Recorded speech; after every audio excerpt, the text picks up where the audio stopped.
At 38,000 feet, a velvet-lined jet slices through the dark inside four European billionaires close in on President Ibrahim Traoré like wolves. They sneer at his red beret, scoff at his accent, and wager the fate of 22 million citizens on a single glass of champagne. But then quietly, Traoré lays four wax-sealed envelopes on the mahogany table. 18 measured words follow, and the cabin tilt's profit sheets become evidence.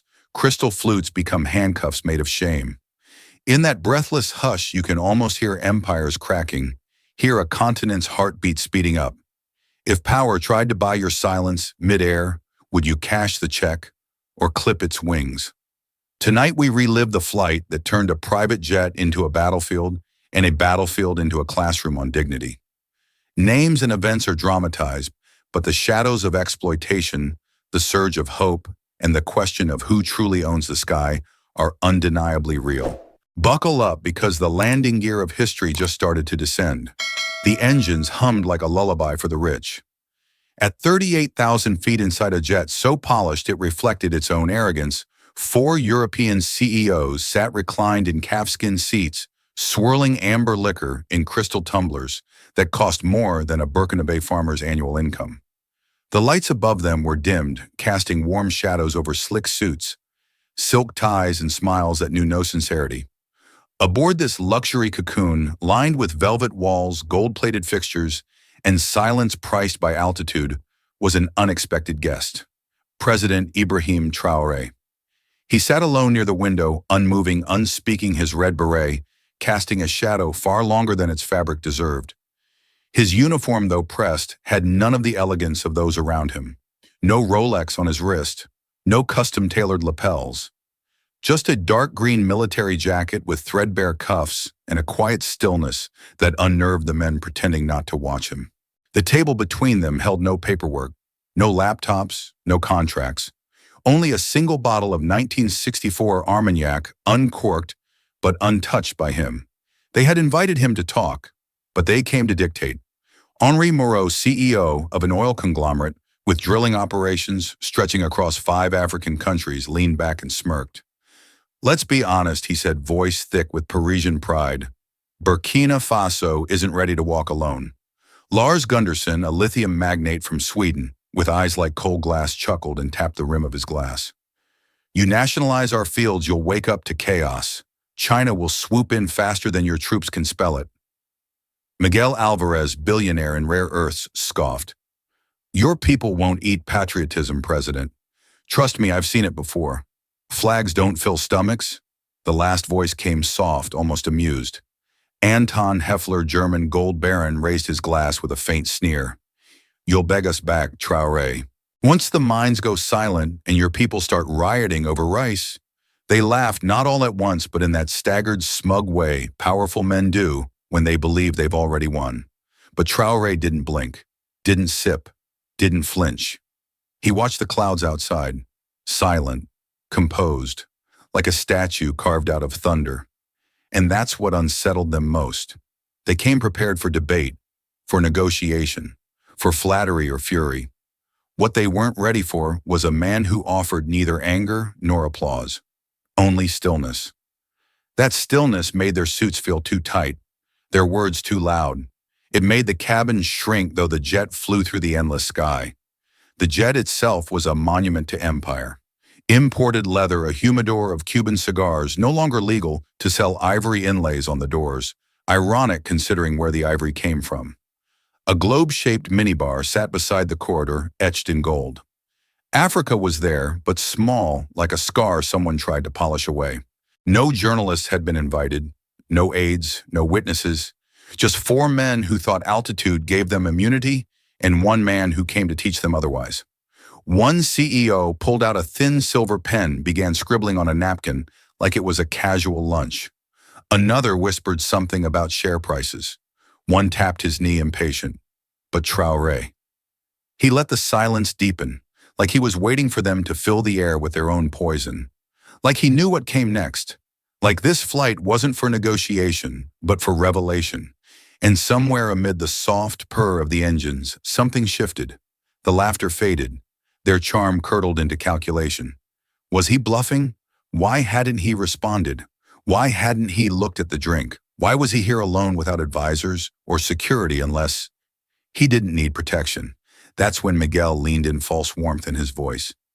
Mr. President, we could help you become the most prosperous leader your nation has ever seen. We bring infrastructure, aid, investment. All we need is partnership, but still nothing, not even a smirk. Just a subtle exhale, a slight lean forward, and finally with gloved fingers, Traoré reached into the inside pocket of his jacket. Four heads turned. No one said a word. And when his hand emerged, it didn't hold a pen or a document. It held four wax-sealed envelopes, thick, precise, final. He placed them gently on the polished table, one by one. Slide, slide, slide, slide. Then he looked up directly at them for the first time. You thought this was about business, he said, voice low but steady. But this flight is something else entirely. And that's where the altitude dropped, not the plane, but the illusion of power. For a long moment, the only sound was the soft slide of paper on polished wood. One envelope for each man deliberately placed wax-sealed with the insignia of Burkina Faso, a stallion rearing beneath the rising sun. Traoré made no flourish, no speech, no accusation, just motion, quiet, surgical. The four billionaires stared at the envelopes like they were ticking. Henri Moreau was the first to speak, voice dry-clipped. What is this? Traoré didn't answer right away. He straightened his spine, adjusted his cuffs, and looked each man in the eye, not as a guest on their jet, but as the pilot of something far bigger than altitude. Answers, he finally said. Clarity, closure. Suspicion flickered like static between them. Anton Heffler snatched his envelope first, broke the wax seal with a quick twist of his thumb. Miguel Alvarez followed, muttering under his breath in Spanish. Lars Gunderson hesitated, but curiosity got the better of him. Henri opened his last slower, as if hoping the delay might soften the blow. They read. First once, then again. The air changed. Anton's hands trembled. Revoked, he whispered. Effective immediately, his gold mining license terminated. All operations suspended. Extraction halted. Transport routes blocked. No renegotiation. No appeals. Miguel slammed his palm on the table. You can't do this. My rare earths operation is under international protection. This is theft. No, Traoré said, voice as still as his stare. This is repossession. Lars barked a bitter laugh, but there was panic beneath it. You need our lithium. You shut us out, you get chaos. You think you can run those fields without us? Traoré took a slow step forward. We needed your machinery. We no longer need your terms. Henri stood abruptly, his chair clattering backward. This violates every trade agreement we've signed. Billions in infrastructure. Do you understand what the markets will do? Yes, Traoré said. They'll watch, and they'll learn that sovereignty isn't for sale. The calm in his voice hit harder than any shout could have. He wasn't grandstanding. He wasn't raising a fist. He was handing down a sentence, one that had already been written, signed, sealed, and now delivered. You didn't invest, he continued. You extracted. You didn't build, you bled us dry. And you thought a soldier in a red beret would be dazzled by tuxedos and charm. But what you forget, he paused, placing his hands on the table, meeting each man's eyes with the weight of history behind his silence, is that I am not for sale. For a beat, no one moved, no one breathed. Then the shouting returned, this time without polish. Miguel cursing, Anton demanding legal mediation, Lars yelling into his phone, already dialing someone in Brussels. But nothing worked. The signal was weak at this altitude, and so was their leverage. Traoré remained unmoved. You have 30 days, he said, to vacate all sites. The land returns to the people. The wealth buried in it will no longer fund yachts in Monaco. It will build schools and kayak clinics, in Zabre clean water in Saba. You'll collapse your own economy, Henri snapped. We've already been collapsed, Traoré replied. Now we rebuild. Without you. Anton leaned forward, teeth clenched. We'll sue. In The Hague. In the UN. We'll freeze your accounts. You're welcome to try, Traoré said. But let's see how your shareholders feel when the world watches you sue a country for feeding its children. And just then, the jet jolted slightly, Turbulence not enough to threaten anyone, but enough to shake a champagne flute off the tray. It shattered on the floor like a prophecy fulfilled. The billionaires flinched. But Traoré. He simply stepped back, retrieved his beret, and placed it gently back on his head. The verdict had been delivered, and the sky had never felt lower. President Traoré stood tall, his figure framed against the curve of the aircraft window, where clouds sprawled like continents turned inside out. Slowly, with the same precision he'd used to deliver the envelopes, he reached up and removed his red beret. Not hastily, not ceremonially, simply deliberately. He looked at the four men now sitting with eyes wide and backs stiff, the arrogance drained from their faces like wine spilled across linen. Then, without breaking eye contact, Traoré placed the beret on the empty leather seat beside him, the same seat they'd offered him as a guest, as a subordinate, as someone they believed could be molded by altitude and money. "You think this was negotiation?" he said, voice steady, each syllable etched in stone. But it wasn't. This, he nodded at the lavish interior, the crumbling confidence across from him, was your last ride on the back of Africa. The words didn't echo, they landed. Heavy. Final. Henri opened his mouth to reply, but no sound came. Miguel blinked, his face suddenly pale. Anton looked down at the envelopes again, as if hoping the words might have changed. Only Lars reached for his phone once more, desperate for reception, desperate for control. Then, as if on cue from the sky itself, the aircraft lurched. Turbulence. A soft warning jolt, but one that was timed too perfectly to be ignored. Traoré didn't flinch. The CEOs, however, grasped the armrest, momentarily robbed of composure. The aircraft stabilized quickly, but something inside the cabin did not. Because for the first time, they looked like passengers, uncertain, reactive, waiting for someone else to take control. And Traoré, he looked like the pilot. Not in the literal sense, he didn't touch the controls, didn't move toward the cockpit, but in the emotional landscape of that cabin, the roles had shifted. The man they assumed had boarded their plane to plead, to compromise, to concede, had instead boarded with closure in his pocket and revolution in his silence. There was no applause, no music, just the dull hum of altitude and the quiet recalibration of four powerful men who suddenly realized they had mistaken access for ownership and altitude for advantage. The plane soared on, but the illusion of control plummeted. Traoré walked toward the cabin door, not to exit, but to mark the space as his. A symbolic move, a shift in posture, a redefinition of narrative. No guards, no entourage, no retinue of lawyers or political aides. Just him, and a red beret on leather, and a decision that had already left the ground. They had boarded this flight believing themselves to be kings in the sky, but by the time they landed, they would understand the empire had never truly belonged to them. It was borrowed, and the bill had just arrived. Midnight in Ouagadougou carries a quiet that hums like a low drum. Cicadas click beyond the palace walls, and the dry Sahel wind drifts through neem branches, scattering dust across marble steps, polished by history and regret. Inside the president's private villa, an austere colonial structure converted into a place of conscience, only two lamps burn, one in the corridor, one in the study. It is beneath their amber glow that a silver suitcase arrives. No press vans idle at the front gate. No photographers hide in shrubs. The armored SUV that rolls in wears no license plate, and the driver keeps the engine running as if bribery should never risk cooling down. Two men step out, suits tailored in Paris shoes, soft enough to make no sound on stone. They wear professionalism like perfume, pleasant, expensive, and designed to mask something rotten. President Ibrahim Traoré waits at a heavy wooden table scarred by decades of signatures, some heroic, most compromising. He has traded his parade uniform for a plain cotton shirt. The epaulets of rank rest in a drawer tonight. A single aide, Captain D.A., stands against the wall, arms crossed, eyes sharp. His presence is silent punctuation. The taller envoy begins the choreography. He offers a diplomatic smile, extends a card engraved with an EU crest nobody in the room bothers to read, and gestures for his partner to place the suitcase on the table. The latch clicks open. Neat bricks of crisp $100 bills glow beneath the lamp bound so tightly the paper edges look blade sharp. "Mr. President," the envoy says, voice smooth, almost paternal, "this isn't a bribe.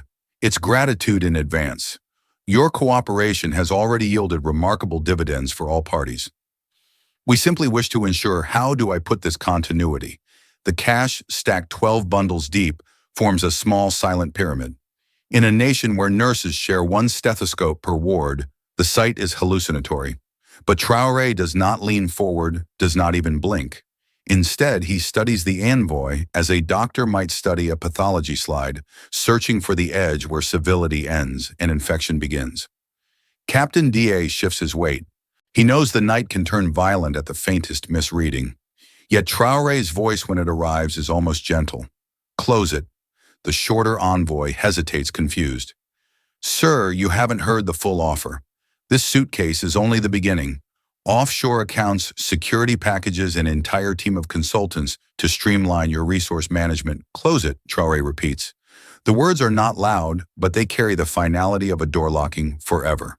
Daye steps forward, snaps the case shut, and in a gesture that feels sacramental, turns it to face the envoys as if returning an unwanted gift at a funeral. The taller man tries a different register. President Traoré, please understand the investment community will turn hostile if you refuse. You will lose political allies. The media will call you reckless. They already do, Traoré replies.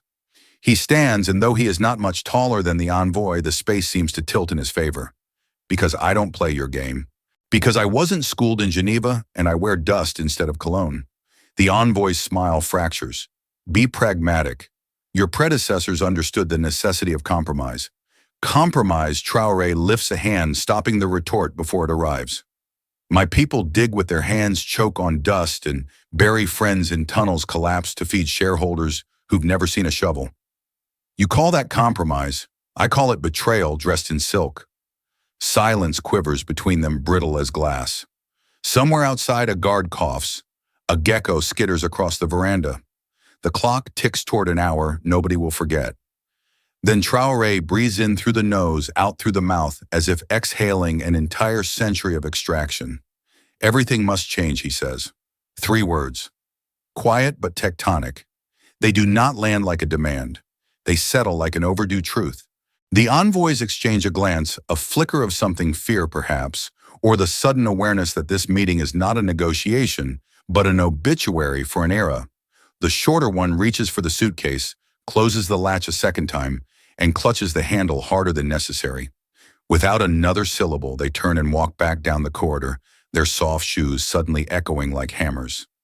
The SUV door thuds shut. Taillights vanish into the Ouagadougou night. Captain DA releases a breath he didn't know he was holding.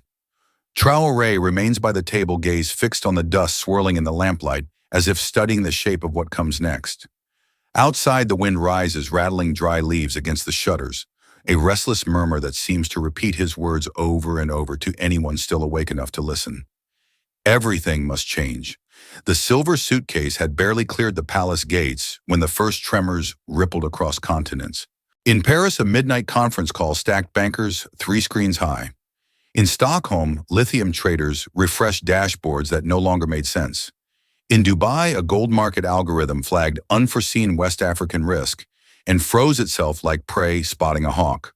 Diplomats texted ministers, lobbyists woke attorneys. Shareholders demanded to know why a young soldier in a faded beret had just shattered a billion-dollar supply chain with a single sentence. Yet back in Burkina Faso, the panic sounded different, softer, carried on dust and rumor. In villages stretched along the old mineral corridor, people whispered of une tempête à la capitale, a storm in the capital. Women at communal wells repeated fragments they'd heard on crackling radios. Traoré had turned away money so heavy it needed 2 men to lift. European envoys had left under cover of darkness. Something big, maybe dangerous, maybe holy, was stirring.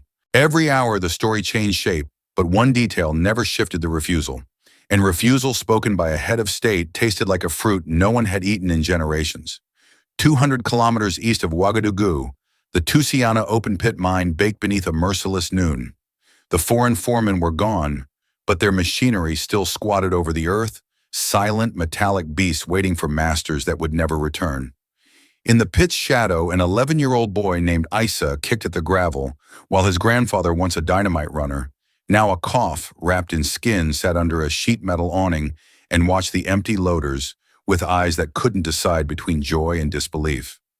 Issa wasn't looking for treasure, only for something interesting to break the boredom of an abandoned worksite. He pried loose a rust-stained panel, dug his hand into the dust, and felt metal cold fragile.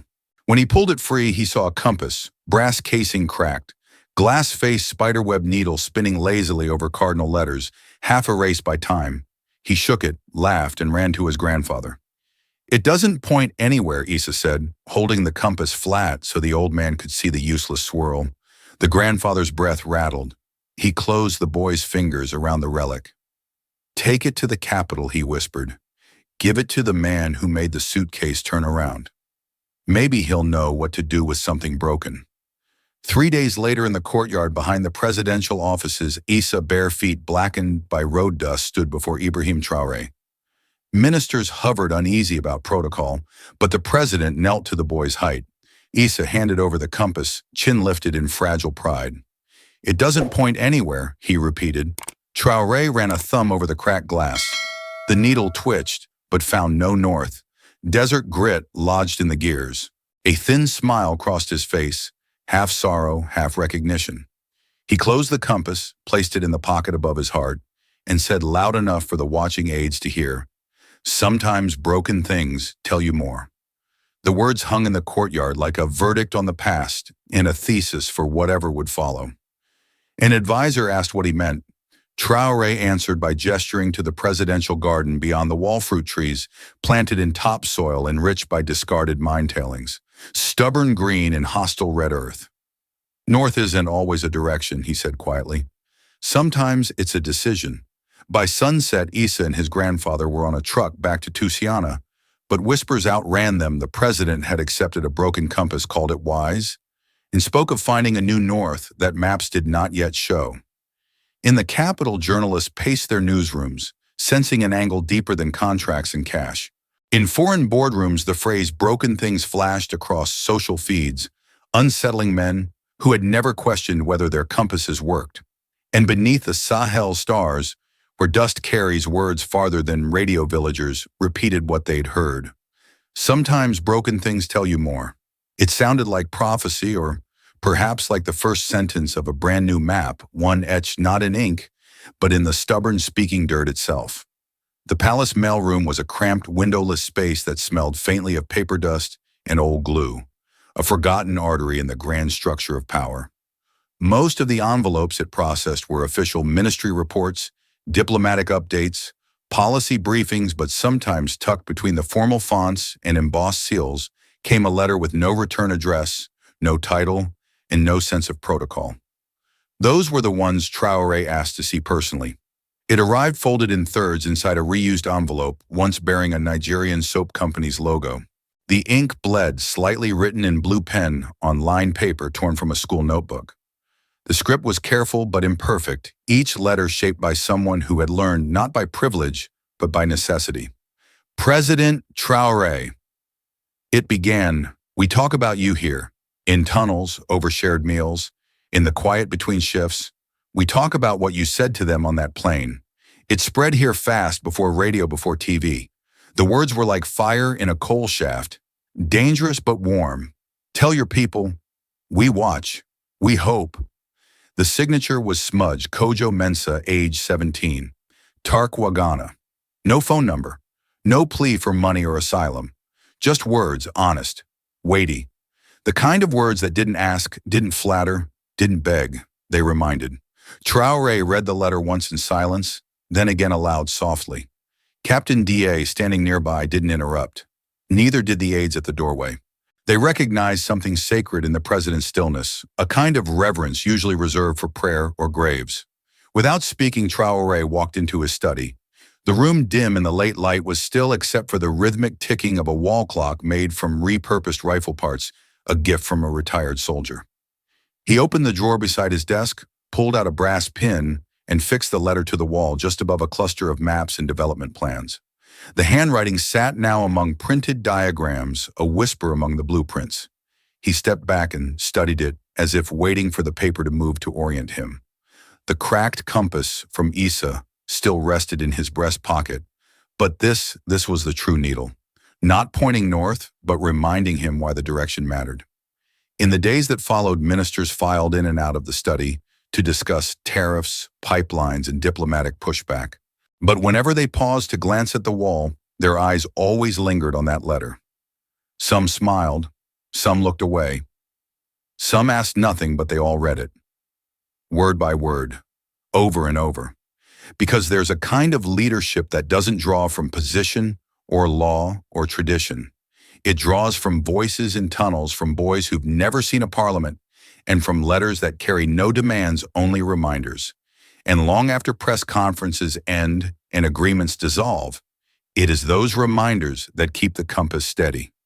At 4:47 a.m., while the capital still slept under the warm breath of the Sahel wind, a quiet order was signed on the third floor of the presidential complex. No sirens, no alarms, just ink meeting paper, its lines sharp, uncompromising. The document bore a single title across the top: National Reclamation Directive 1 Operation Repossession. By 5 a.m., convoys had already begun to move, not of tanks or armored divisions, but of engineers, geologists, hydrologists, surveyors, and electricians, most of them locals, all of them sober with purpose. They rode in white pickups marked with the seal of the Republic, armed not with rifles but with notebooks, sensor kits, folding maps, and handheld scanners that glowed faint blue in the early dawn. No camouflage, no guns. Just vests emblazoned with 4 words: Service du Peuple Reclamation Unit. By the time the sun breached the horizon at 6:12 a.m., the first gates were already swinging open.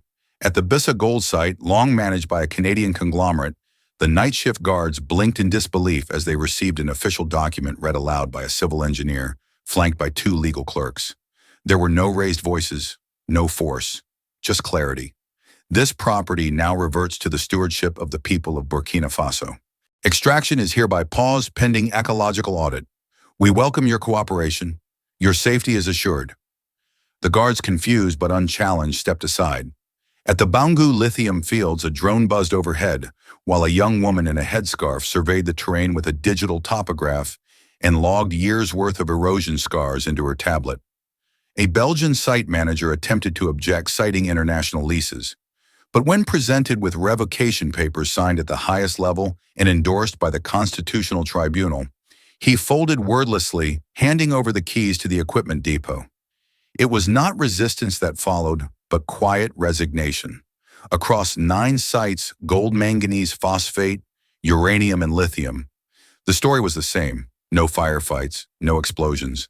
Only the slow and deliberate turnover of what had always been sold as foreign partnerships, but in practice were fenced kingdoms. Cranes stood frozen. Conveyor belts idled. For the first time in decades, the earth beneath Burkina Faso stopped bleeding profit to other capitals and instead paused listening. By 9 a.m., photos began circulating on social media, young engineers planting national flags on scaffolding once painted with corporate logos.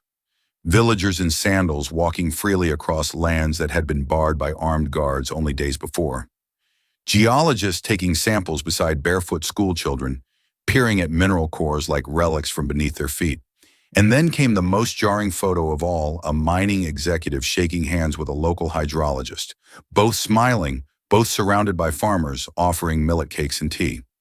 The caption, posted by a freelance journalist on the ground, simply read, "No guns, no fire, just reclamation." It wasn't a coup. It wasn't a rebellion. It was repossession, executed not in secret, but in full daylight with clipboards instead of cartridges. In the presidential war room, Traoré monitored each zone in silence. Dotted maps lit up in green as reports flowed in.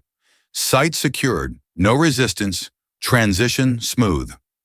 He sipped tea, not in triumph but with focus, and asked only one question after each report: "Are they safe?" The answer each time: yes. Captain Daye, who stood beside the operations table, finally exhaled. "You expected more pushback," he said. Traoré didn't answer immediately. He looked again at the screen where satellite footage showed schoolchildren walking past a lithium rig, now quiet, now theirs. "Pushback," he finally said. "We've had pushback for decades.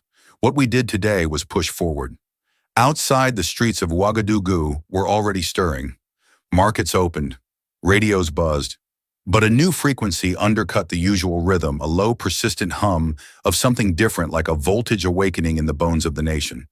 This was not conquest, not revenge. This was the most radical thing a nation could do after being exploited for generations. It reclaimed itself without permission. And for once, the world didn't explode. It simply watched and wondered. Who's next?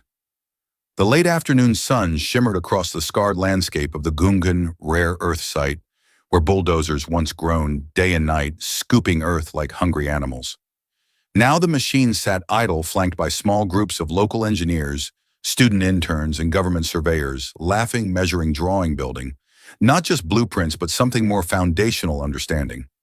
Among them was Aminata Zongo, 15 years old, sandals caked with red dust, her braid tucked beneath a borrowed hard hat 3 sizes too large. She wasn't supposed to be there, at least not officially. She had followed her older brother to the site carrying his lunch in a plastic container, but had stayed because the equations on his clipboard had looked like a secret language she wanted to learn. She never asked to be taught, but questions slipped out of her faster than the engineers could finish their sentences. Why is that trench shaped like a wedge? What's the number on that instrument?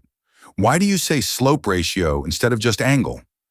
At first they smiled politely, then they handed her a notebook.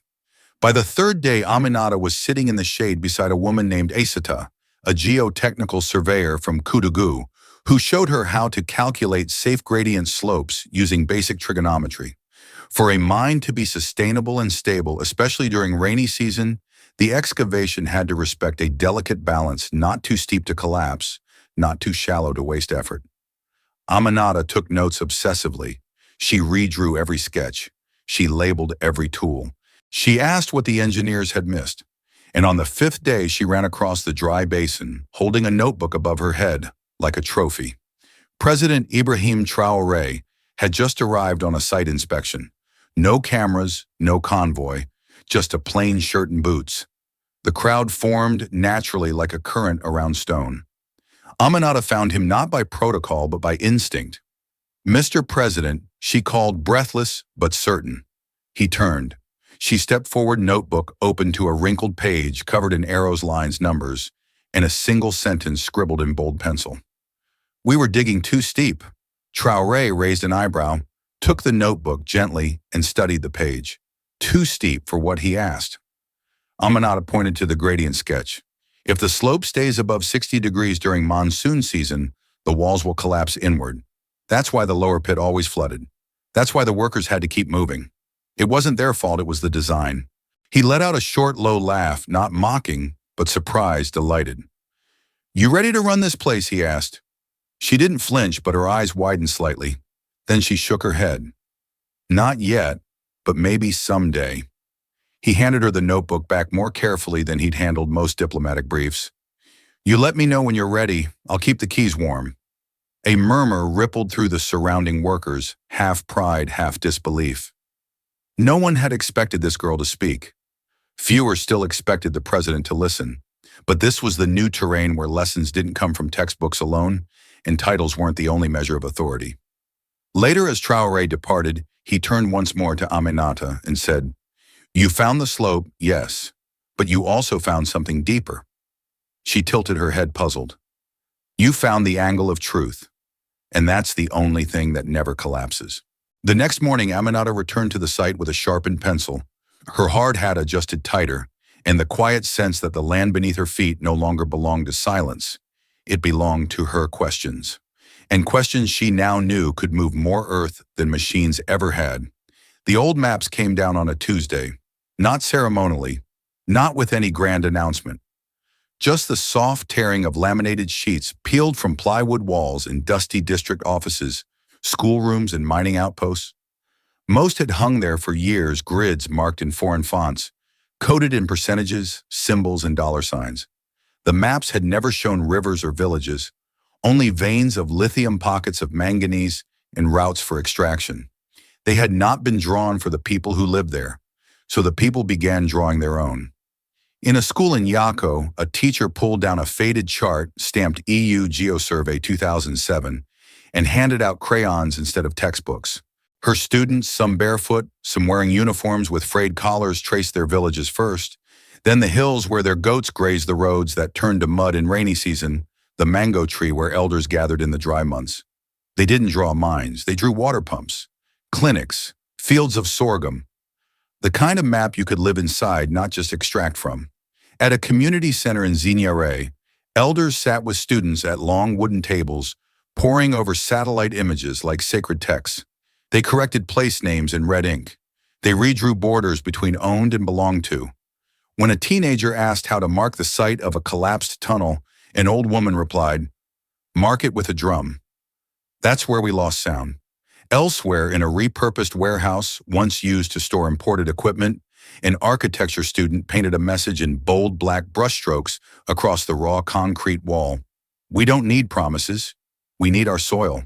The quote spread, quickly scribbled on school chalkboards, etched into the corners of notebooks, even stenciled onto the sides of repainted cargo trucks, now used for local grain distribution. It wasn't a slogan. It was a compass. And in the president's study in Ouagadougou, that very compass, the cracked brass one given by Issa, sat beside a rolled parchment. Traoré unfurled it slowly. It was hand-drawn thick with lines in pencil and charcoal, annotated with strange but beautiful notes. "Well, here has been dry for 6 years. Rice grows better if we shift 5 meters east. Trees dying, maybe sulfur in the runoff." It wasn't a map of riches. It was a map of resilience. He stared at it a long while, then pinned it beside Kojo Mensah's letter, the one that read, "We watch. We hope." And beneath it all, the land kept speaking, not in oil prices or stock tickers, but in hands that planted voices that remembered feet, that walked the same roads foreign trucks once roared through without slowing. Burkina Faso wasn't declaring independence. That had already been done on paper long ago. This was something rarer. They were mapping it. For the first time, not to find where others had dug, but to decide where they would grow. The courtroom was colder than expected, not just in temperature, but in spirit. Everything in Salle d'Audience 7, inside the stately courthouse on Ile de la Cité, whispered legacy of old power, old money, old assumptions, dressed in robes and mahogany. The walls were tall and solemn, lined with embossed crests and Latin inscriptions. Justice here came dressed in gold leaf. At the center, beneath chandeliers that had once glittered above colonial decrees, 4 European CEOs sat flanked by their counsel. Henry Moreau, Lars Gunnarsson, Miguel Alvarez, and Anton Heffler, each tailored to perfection expressions, pinched not with fear, but with insult. They were not used to fighting in public, especially not here. Paris was supposed to speak for them. Their lawyers argued as expected, calm, clinical, and full of language that tried to dress greed in the velvet of legality. Words like arbitrary seizure, breach of international investment agreements, and unprecedented national aggression. They submitted glossy binders filled with satellite images, bank statements, shareholder losses. They called the actions of Burkina Faso economic sabotage. When the defense was called, the room exhaled as if nothing could possibly match that mountain of polished outrage. And then she stood, not a career diplomat, not a polished PR figure, but Maître Adama Kouyaté, a Burkinabe attorney with salt and pepper hair, a voice like stone under pressure, and eyes sharpened by years of defending truth against suits paid to distort it. She carried no notes, just a single folder in her hand and the weight of millions behind her. Her first words were not in French, but in Mooré, a quiet invocation, untranslated, meant not for the court, but for her ancestors. Then in clear accented French, she said, "Let the record show we did not come here to beg for what was ours. We came to expose what never was yours to begin with." A murmur moved through the courtroom like a draft beneath the door. "You call it seizure," she continued, stepping closer to the bench, "but we call it reclamation. You say loss, we say return. What you call investment, our people remember as extraction without consent, pollution without apology, and contracts signed with blood instead of ink." She paused, letting the silence settle. "Paris does not speak for us. Not anymore. Not again." One of the CEOs leaned toward his attorney, whispering. The judge watched, measured. Kouyaté lifted a single page from her folder. "This," she said, "is a license granted in 1993 for gold mining in the Center Nord region. It promised schools clean water and 200 local jobs. None exist. I've been to the site. There is no infrastructure, only a crater where the earth bleeds and children cough in the dust. So I ask, what precisely are we stealing? No one replied. In the gallery, a handful of African journalists scribbled fast, while their Western counterparts fumbled with headsets and translation apps. Kouyaté closed her folder, bowed her head slightly toward the bench, and ended simply, "We are not disrupting peace. We are disturbing a long, comfortable silence. And silences once broken are hard to repair." The judge, a silver-haired woman in her 60s, didn't ask for clarifications. She tapped her pen once on the bench, conferred quietly with the clerk, then looked out across the room. "The petition to reverse nationalization," she said, voice calm but clear, "is denied." A full heartbeat passed before the murmurs returned, this time, sharper from the plaintiff's row. Henri Moreau's jaw tightened. Miguel Alvarez stood as if ready to object, but his lawyer motioned him down. Lars Gunderson stared forward, unblinking. Anton Heffler muttered something in German that even his translator declined to repeat. Meanwhile, Kouyaté walked out without pause, met by no fanfare, no flashbulbs, just a simple nod from a journalist who mouthed merci. Outside, the rain had started, not heavy, but steady. In the gray light of Paris, for the first time in decades, Africa had walked into a European court and left without bowing. It began not with a headline, but with a leak. No watermark, no timestamp. Just a shaky, grainy 37-second clip uploaded by an anonymous account called Reclaim Altitude. It showed the inside of a luxury jet, gold trim leather seats, crystal glasses untouched. 4 white men in suits, and one man standing calm, composed, eyes fixed like iron. President Ibrahim Traoré. The clip had no setup, no backstory, only tension so dense you could feel it across the screen. And then came the line, spoken low but firm. "You chose the wrong altitude." Not a threat, not a plea, a sentence wrapped in steel.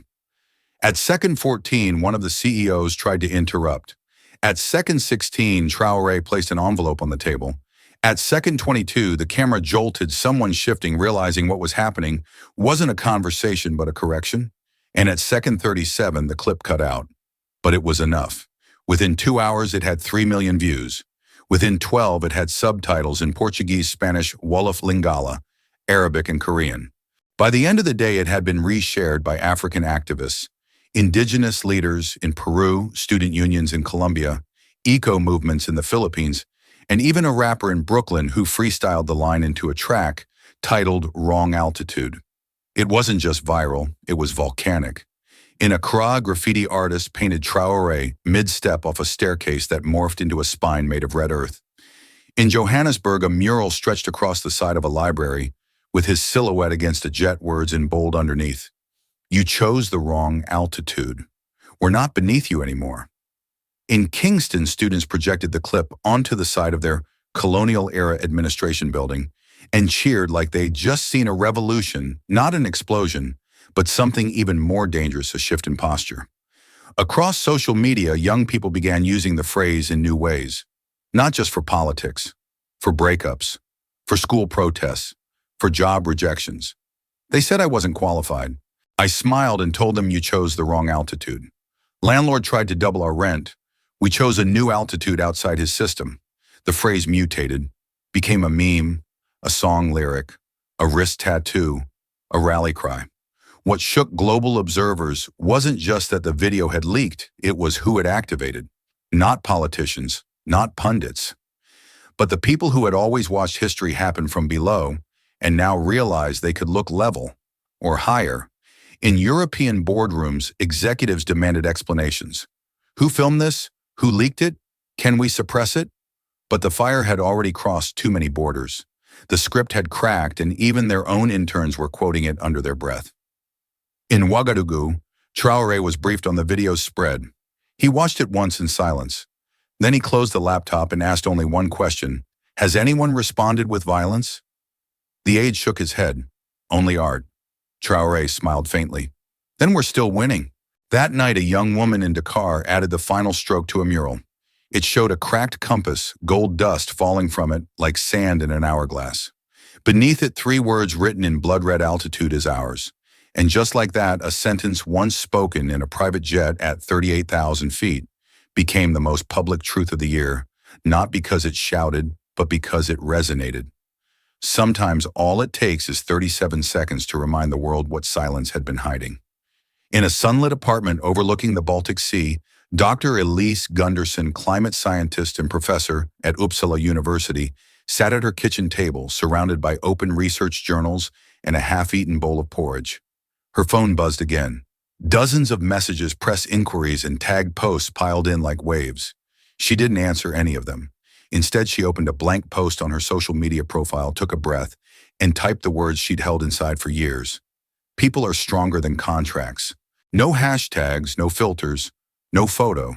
Just one sentence, simple, sharp, and unmistakably aimed at her father, Lars Gunderson, lithium tycoon, now infamous co-plaintiff in a failed Paris court battle against a small West African nation led by a young soldier in a red beret. Elise had not spoken to her father in nearly 5 years, not since she walked away from his empire to join a reforestation project in Brazil, and later earned her PhD studying soil regeneration in conflict zones. Where he had seen land as inventory, she had learned to see it as inheritance. The moment she pressed post, the words exploded. In less than an hour, the message was shared by student unions, climate organizers, former UN rapporteurs, and even members of the Burkinabe diaspora. Artists turned it into protest posters. Activists printed it on T-shirts. A youth collective in Ouagadougou projected it onto the side of a government building beneath a waving national flag. By nightfall, "People are stronger than contracts" was trending across platforms in over a dozen countries, quoted in Kiswahili, Portuguese, Tagalog, and Twi. But it wasn't just virality that gave it power. It was the fracture it exposed. Because behind the statement wasn't just a daughter speaking truth, it was a defection, a refusal to carry the story her father's generation had written in marble and margin notes. Across the world, in Dubai, in a private lounge atop a glass tower, Lars Gunderson stared at a muted screen showing news footage of Traoré visiting a primary school built on land once licensed to Lars's company. Children were planting mango trees in rows. The soil, once blasted and stripped, now looked soft again. His aide hesitated, then whispered, "Sir, your daughter's post." Lars didn't look up, didn't reach for the glass of scotch beside him. He simply whispered, almost to himself, "We didn't just lose assets?" A pause. He blinked. "We lost the story." For a man who'd measured success in contracts and commodities, it was the first time he admitted quietly, privately, that something far greater had slipped through their fingers. Not just power, not just land, but narrative. The one thing that could survive them all. Back in Uppsala, Elise shut off her phone. She didn't smile. She didn't cry. She simply returned to her desk, opened a folder titled Land Restoration Proposals, Sahel, and kept working. Because while some inherit empires, others inherit the work of repair. And hers had just begun. The Assembly Hall of the United Nations rarely held its breath. Here speeches were rehearsed, applauses polite, and the choreography of diplomacy as predictable as a tide chart. But on that morning, the quiet felt heavier charge. Delegates adjusted translation headsets. Cameras rolled. 100 nations prepared to listen, but not necessarily to hear. Until Ambassador Mariam Zongo stepped forward. She wore no jewelry, no makeup. No designer suit to match the marble of the hall. Just a modest indigo boo-boo stitched by hand, and a small glass jar clutched tightly in both hands. No label, no flag, just earth. Dry, reddish-brown earth. The President of the General Assembly tapped the mic and called the session to order. Ambassador Zongo approached the podium. She did not clear her throat. She did not shuffle papers. Instead, she placed the jar carefully in front of the microphone as though it deserved its own voice. "This," she began, "is not a trophy." Her words echoed louder than the volume on the mic could explain. "It is not a relic of pride. It is not an ornament of nationalism. It is not for sale, and it is not an invitation." She paused, hands steady, voice unwavering. "This is a tomb." Silence bloomed across the chamber. "This soil comes from the eastern provinces of Burkina Faso, from the fields beside the Bangu mine, where our fathers broke their backs to feed a machine they did not own, where our mothers washed their hands in water poisoned by those who said they were investing in us, and where our children began coughing before they could read. Zongo took one breath deep slow. We buried something there. Not gold, not rare earths. Silence. Generations of it. Signed in contracts we never saw. Spoken in languages we were told to learn only so we could obey better. She lifted the jar, holding it at eye level. Cameras zoomed in. Screens around the hall projected a magnified view of simple, stubborn soil. In this very room, I have heard speeches praising the ethics of extraction. I have read reports commending stability as long as the profits flowed. And I have seen aid offers that looked suspiciously like bribes in prettier envelopes. A murmur began to rise, uncertain, but she cut through it like a blade. Burkina Faso is not a battlefield. We are not victims with open hands. We are the descendants of empires older than your colonial ledgers. And we come bearing no weapons, only memory.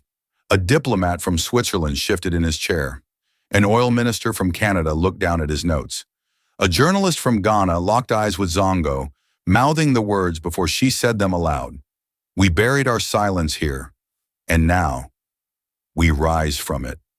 She stepped back from the podium jar, still in hand, her gaze calm but unblinking. At first there was only stillness, no applause, no movement, just the weight of history settling into chairs built to forget it. Then one by one it began. A delegate from Chile stood hands at her sides, then Namibia, then Indonesia, then Peru, then Palestine, then Vietnam. No clapping, just standing.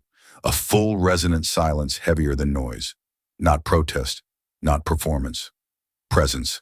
Within 30 seconds, nearly half the room was on its feet.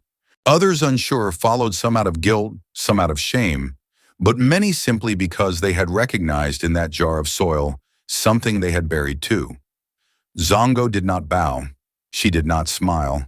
She simply turned, holding the jar to her chest, and walked away from the podium, leaving behind no speech papers, no slides, only the unmistakable feeling that somehow a funeral had just become a birth. And outside in the New York wind, as journalists scrambled to rewrite headlines, one sentence spread across feeds and bulletin boards and metro walls from Harlem to Harare. This is not a trophy, it is a tomb. The morning after Mariam Zongo lifted a jar of red earth before the United Nations dawn, broke over the continent like a drumbeat. In taverns along the Senegal River, battered radios replayed her voice on loop, the crackle of shortwave unable to mute the clarity of her sentence. This is not a trophy, it is a tomb. In Lagos, traffic conductors leaned from Danfo buses, reciting the line to passengers as though collecting fare in syllables. By midday, the phrase had crossed more borders than any colonial surveyor ever drew, carried in text chains and voice notes, painted on corrugated tin, scratched into the backs of notebooks, shouted over communal wells. In a secondary school outside Kumasi, the history teacher paused her lesson on the Ashanti Wars and wrote Zongo's words across the blackboard in chalk so thick it looked carved. We buried our silence here. She asked the class to translate it into Twi, then into mathematics, what happens when the unknown variable is dignity. At lunch, students argued whether silence had a weight measurable in grams of soil. One girl raised her hand and said, if it does, we've already carried it far enough. Far to the east, in the teeming estates of Nairobi's Mukuru, a women-led cooperative gathered outside a microloan office still plastered with foreign aid logos. Their placards were made from rice sackcloth letters brushed in charcoal. We don't kneel with contracts. They chanted it like a heartbeat against the corrugated walls of voices ricocheting through alleyways where water once pooled with factory runoff. A BBC stringer asked one of the leaders what the slogan meant. She replied, "It means our backs remember the weight of signatures we never wrote." The clip aired that night. By dawn, the chant had found echoes in Dar es Salaam, Lusaka, Maputo, each city spinning its own cadence, but keeping the spine of the phrase unbroken. University debate halls from Cairo to Cape Town replaced their weekly motions with a single question. When a jar of soil can silence a room of diplomats, what else have we misnamed power? In Khartoum, graffiti artists filled a concrete underpass with a mural of the African continent overlaid by red stitches, each seam labeled with a year of extraction treaty. In every corner, small jars of local earth loam clay sand were glued along the lines like improvised sutures. Tourists stopped to photograph it. Engineers on their lunch break sat in the shade beneath it and ate quietly as if beneath a monument. Meanwhile, investment analysts in Frankfurt and Toronto tried to model what they called the Zongo effect, only to discover there was no coefficient for pride reclaimed or silence broken. Their spreadsheets could not quantify why cobalt futures dipped after a poem went viral in Kisangani, or why a hydrodam proposal stalled when fishermen in Benin quoted a UN speech none of them had watched live, but all of them knew by heart. Inside Burkina Faso, the government's press office received interview requests from outlets that had never before pronounced Ouagadougou correctly. Instead of sending sound bites, they mailed tiny vials of soil with a slip of paper returned to sender, if you still think this is just dirt. In markets, vendors sold jars of pepper sauce labeled Tomb, not trophy a joke, but also a sermon. And on a dusty football pitch near Bobo Dioulasso, a teenage goalkeeper scrawled, "This ground remembers" across his gloves so that every time he caught the ball, the striker read the message. Reporters asked President Traoré if he feared the momentum would fade like so many hashtags before. He answered through a smile that did not reach his eyes. Hashtags live on screens. Soil lives under feet. One washes away with a swipe. The other stains you until you own it. And so Burkina Faso ceased to be a headline or a case study. It became a compass, an unprogrammed direction that pointed not north or south, but down into the ground itself, where stories had always waited beneath maps drawn by other hands. The schoolyard in Compiègne was little more than a rectangle of packed red earth surrounded by acacia trees and a crumbling concrete wall that had once been painted blue. The paint had faded, but the children's voices hadn't. At recess, they darted between shadows and kicked a patch football that left trails of dust curling behind each pass. Laughter rang out like a language older than textbooks. On one edge of the yard, a new garden had begun to take root. Thin rows of cassava, okra, and sorghum had been planted where just 2 years earlier a fence had stood barbed and patrolled. It had been the perimeter of a foreign-run rare earth depot. Trucks would come drill load and vanish. Locals watched from a distance. There had been no signs, but the message was clear: this is not yours. Now the fence was gone, and in its place children watered the future. Inside a small classroom, dim but alive with energy, a teacher in a faded blue dress knelt beside a boy tracing the shape of a tree on a worksheet. He stopped mid-stroke, glanced toward the open window where the garden shimmered in the heat, and whispered the question quietly, as if afraid of it. "Teacher, why did they fence us out?" She paused, her hand still resting lightly on his paper. "Because they feared we'd remember," she answered softly. Remember what? She looked at him, not with sorrow, but with gentle certainty, that it was always ours. The land. The right to care for it. The right to choose what grows. The boy nodded, though he didn't fully understand. But the tone settled inside him like a seed, one that would bloom when he was ready. Elsewhere, hundreds of kilometers away in Ouagadougou, a new wing of the National Museum had just opened. Modest sunlit with clay walls that breathed in the warmth, it was named Salle du Retour, the Hall of Return. At the center, enclosed in a simple glass case, sat a small jar of soil, the same one Ambassador Mariam Zongo had held before the United Nations. It was not placed on a pedestal, but on a stone base at eye level, designed for children to face it head-on. No spotlights, no looping videos, just one engraved plaque below the jar, its letters hand-carved. She carried no flag, just the earth, and it was enough. Visitors came quietly. Students, elders, artists, farmers. Some knelt. Some touched the glass. Some left pebbles or seeds or small slips of paper with names written in pencil, a ledger of memory rewritten from the ground up. On opening day, a group of teenage girls from a rural tech school stood silently before the exhibit. One of them, tall and wide-eyed, turned to her friend and said, "We plant where they pillaged." Her friend nodded. "And what we grow will outlive them." Outside, the wind picked up lifting dust into sunlight, the same red dust from the jar. It drifted across the museum's courtyard, brushing the toes of those who passed staining shoes and hems, not with grief, but with a soft, stubborn reminder: this soil remembers. And now so do we. The air outside Ouagadougou International Airport was thick with dust and late afternoon heat, but inside the terminal, the fluorescent glow hummed with the quiet rhythm of ordinary travel boarding calls, rolling suitcases, babies crying in slings, and tired eyes glancing up at departure boards. Nothing in particular signaled this as a historic day. Not until he walked through the front door. President Ibrahim Traoré entered the terminal not through the private government gate or the tarmac access hangar, but through the main public entrance, wearing no uniform, no security detail in sight, just a plain gray shirt tucked into well-worn trousers and a small canvas backpack slung over one shoulder. No cameras followed him, at least not yet. The man at the front security line looked up, blinked twice, then stood instinctively unsure if he should salute. Traoré gave a subtle nod and whispered, "Don't worry, I'm just flying." He refused the VIP lounge despite the protocol officer's repeated insistence. "They have leather recliners and fresh fruit," the man pleaded. "So does my mother's kitchen," Traoré replied. "Let me wait where the people wait." And so he did. He found a seat near gate 3 beside a mother breastfeeding her baby and a man humming quietly with earbuds in. A janitor pushing a cart passed nearby and paused nervous, unsure if he should acknowledge him. Traoré smiled and pointed at the row of bottles. "Mind if I take one?" he asked. The janitor, startled, nodded quickly. "Of course, Mr. President." Traoré lifted a 500 Pomerano bottle of water, nodded in thanks, and slipped a folded 2,000 CFA note into the man's hand. The moment was small, almost invisible, but someone recorded it. 12 seconds. A shaky phone video posted by a university student waiting for her flight to Dakar.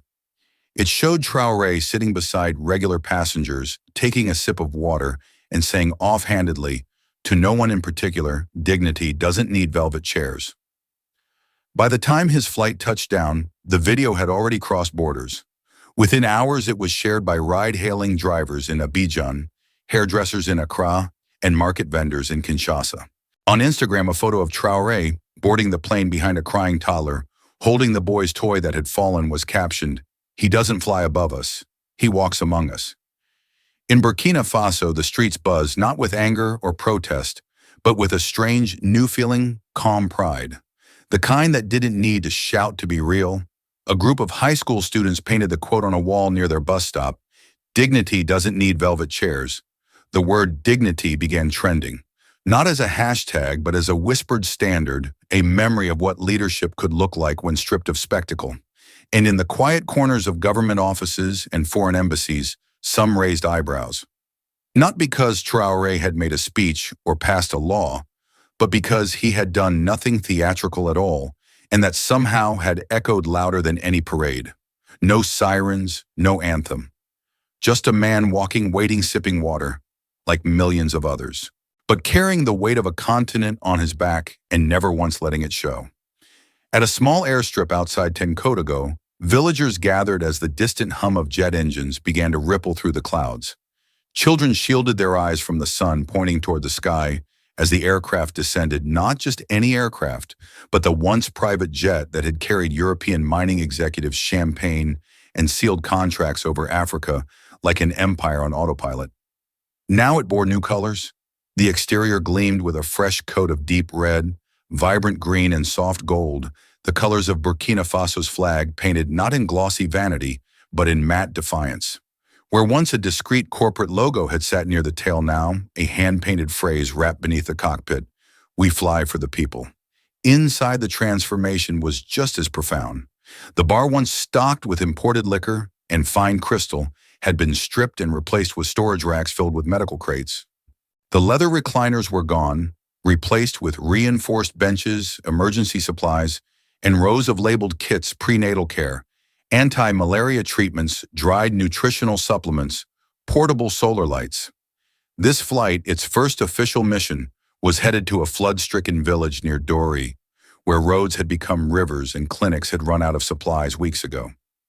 The pilot was a young Burkinabe woman who once flew survey drones for a telecom company. Now she navigated air corridors to save lives, not signal strength.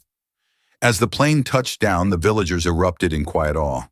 No applause, no music, just reverent stillness, like watching something once feared become something now belonging.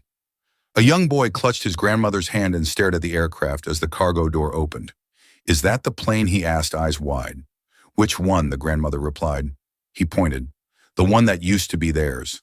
A pause.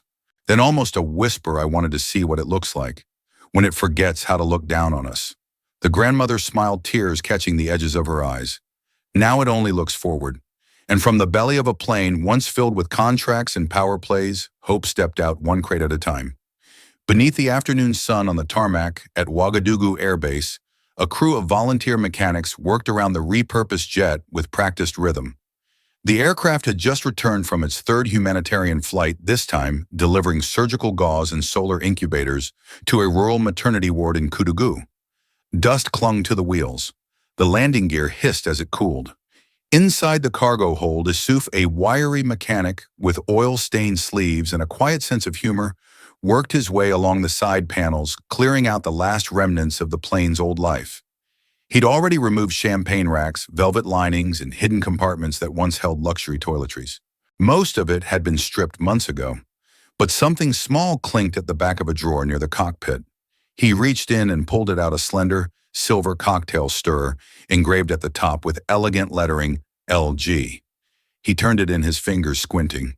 The initials Lars Gunderson no doubt were etched in a looping serif font, the kind chosen by people who believed permanence could be bought. Issouf chuckled. "No need to save the stirrer," he muttered, tossing it into a waste bin beside a cracked cup and an old boarding tag. "The cocktail party's over." Later that day, a new plaque was fastened just beside the main entry stairs of the plane.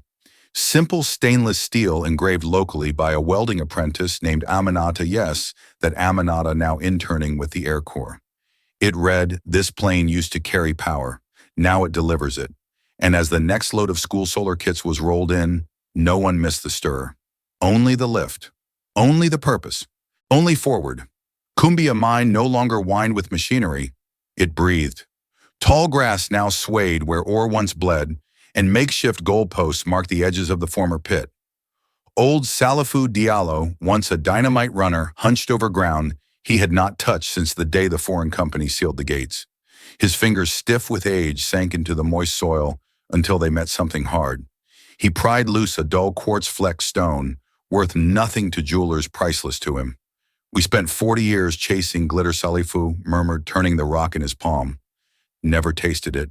Nearby, a cluster of children sprinted barefoot across the old service road, laughter echoing off the rusting conveyor frame. Salifou watched them, eyes moist but unashamed. "Grandfather," his granddaughter Awa asked, tugging his sleeve. "Did you find gold better?" he said, placing the stone in her hand. "Freedom weighs less than gold, but lasts longer." Awa traced the mineral veins, puzzled. Salifou straightened as far as his back allowed and surveyed the field of scrub and play. "We didn't get rich," he said, loud enough for the wind to carry. "We got free. And the mine, now a meadow stitched with gold lines, answered with silence that finally belonged to them." The presidential pickup rattled into Nona primary dust spiraling behind its tires. Lessons paused. Children clustered at the doorway. From their midst stepped Adama 9, clutching two objects, a rust-eaten compass and a crumpled drawing. Traoré knelt so their eyes met. "For you," Adama said, offering the compass first. Its needle spun without anchor. Then he unfolded the drawing, a lion, silent but towering behind a small figure in a red beret. "It doesn't roar," the boy explained, "but it's still behind you." Traoré smiled, soft-tired. "Is it protecting me?" Adama shook his head. "No, it reminds you not to run." The president studied the compass glass, cracked like a spider web. He slipped it into the same pocket that once held sealed envelopes at 38,000 feet. "And this?" he asked, lifting the sketch. "Hang it where leaders forget to be brave." He ruffled Adama's hair, then addressed the class. "A compass tells direction. A child reminds purpose. Which matters more?" The students answered with wide grins, understanding enough. As Traoré departed, the drawing fluttered in his hand, an unspoken pledge that even in silence, courage could stand tall. 2 years later, Ibrahim Traoré stepped away from office without parade journalists or negotiated immunity. He moved to a modest house near Gawa, tilling soil at dawn, reading letters by kerosene lamp at dusk. The presidential guard offered to remain. He dismissed them kindly. A field needs rain, not rifles. In the nearby town center, a new vocational school opened, fashioned from reclaimed mine steel and painted in bright clay reds. A simple bronze plaque greeted every student who crossed its threshold, "For the ones who dig and the ones who dare to write." Inside, agricultural drones buzzed beside carpentry benches, and a mural of Aminata's slope diagram covered an entire stairwell wall. Above the entrance to the library hung a Dama's lion, silent, steadfast. Visitors occasionally found the former president in the courtyard, teaching a boy how to balance the broken compass on a string so the needle could settle despite its crack. When asked why he never published memoirs, Traoré answered, "The land is already writing them." On the evening of the school's first graduation, drums echoed across the valley, while children planted seedlings in soil mixed with samples from every reclaimed site. Under a setting sun, Traoré whispered to no one in particular, the land didn't just return, it remembered. And the wind-carrying dust laughter and the faint scent of new growth seemed to nod in agreement. This story isn't just about a president or a plane. It's about dignity reclaimed not through war or vengeance, but through wisdom, courage, and quiet defiance. Ibrahim Traoré didn't need thrones or thunderous speeches to lead. He needed clarity of purpose and the humility to listen to the ground beneath his feet. In a world where power is often loud, his silence echoed louder. What moves me most is not the confrontation at 38,000 feet, but the moments after, the mechanic discarding a cocktail stirrer, the child gifting a broken compass, the former miner handing his granddaughter a stone. These aren't grand gestures. They're small revolutions. The kind that remind us real change doesn't always roar. Sometimes it walks barefoot through old minefields and plants something new. This story asks us to reconsider who we call powerful. Is it the one who controls resources or the one who returns them? The one who builds fences or the one who redraws the map with chalk? And you, if the world handed you a cracked compass and no clear path, would you stand still or would you still choose to walk? If this story touched you, don't let it stop here. Like, share, and subscribe to Captain of Truth, where every voice matters and every story echoes far beyond the screen. This story is a fictionalized and dramatized narrative created for educational, inspirational, and storytelling purposes. While it may be inspired by real public events, people, or societal issues, it includes imagined dialogue, reconstructed scenes, and character interpretations meant to highlight broader themes of justice, dignity, and resilience. Any resemblance to actual events or individuals beyond public knowledge is purely coincidental. We do not intend to defame, mislead, or harm, but to invite reflection and meaningful conversation. Thank you for watching Captain of Truth.